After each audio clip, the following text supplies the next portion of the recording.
ସାଙ୍ଗମାନେ ଜୟ ଜଗନ୍ନାଥ। ତମେ ତ ସବୁ ଦେଖୁଥିବ ଏଇ ରାସ୍ତା ମାନଙ୍କର କଣ ହେଇଛି, ଆକ୍ସିଡେଣ୍ଟ ହଉଛି ଏବେ।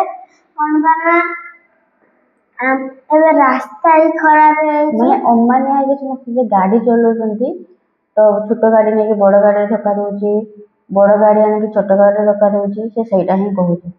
ସାଙ୍ଗମାନେ ଏମିତି କରିବା ଦରକାର ନାହିଁ କି ଯଦି ବ୍ୟସ୍ତ ଥିବ ବି ଲୋକ, କିନ୍ତୁ ଗାଡି ଧୀରେ ଚଲାନ୍ତୁ, ट्रैफिक ମାନନ୍ତୁ। କଣ ନା ଆଜିକାଲିକା ଯେ ଆକ୍ସିଡେଣ୍ଟ ହଉଛି ବାବାରେ ବାବା।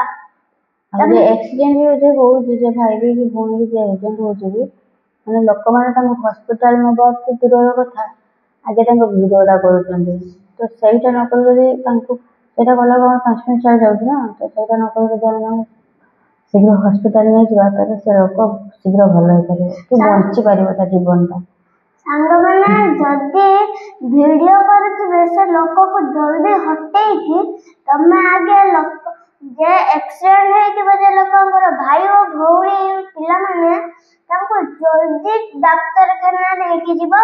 ହସ୍ପିଟାଲ ତାଙ୍କର ବହୁତ ଜରୁରତ ଅଛି। ଯଦି ମାନେ ଟିକେ ମିକେ ଇଏ ହେଇଥିବ, ତାହେଲେ ତମେ ତାଙ୍କୁ ଔଷଧ ବି ଦେଇପାରିବ।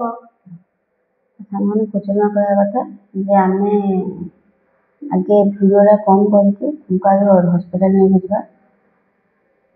ମାନେ ଆମର ଟିକେ ଭୁଲ ପାଇଁ କାହାର ଜୀବନ ବି ମଧ୍ୟ ଚାଲି ଯାଇପାରେ। ଆଜି ଜଣେ ଭାଇଙ୍କର ଯେମିତି ଆମ ଘର ପାଖାପାଖି ଜଣେ ଭାଇଙ୍କର ଜୀବନ ବି ଯାଇଛି ଯେମିତି, ତ ସେଇଟାକୁ ଆମେ ଦେଖିବା ଯେମିତି। ଆଉ ଯେବେ ବି ଗାଡ଼ି ଚଲାଉଛେ ହେଲମେଟ୍ ପିନ୍ଧିକି ଗାଡ଼ି ଚଲାଇବା। ଗାଡ଼ି ହେଲମେଟ୍ ପିନ୍ଧିଲେ ଆମ ଜୀବନ ସୁରକ୍ଷିତ ରହିବ। ଆଉ ଗାଡ଼ି ଚଲାଇଲା ବେଳେ ଆମେ ଟିକେ ଦେଖିକି ଚଲାଇବା, କାହିଁକି ନା କିଏ କାହା ଘରୁ ଯେମିତି ବାହାରିକି ଆସିଥିବ, ସେମିତି ଭଲରେ ଆସିକି ଭଲରେ ଯାଇ ତାଙ୍କ ଘର ପହଞ୍ଚୁଛି।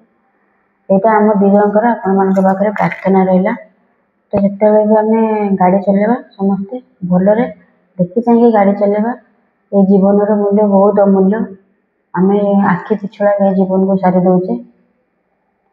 ତ ଏତିକି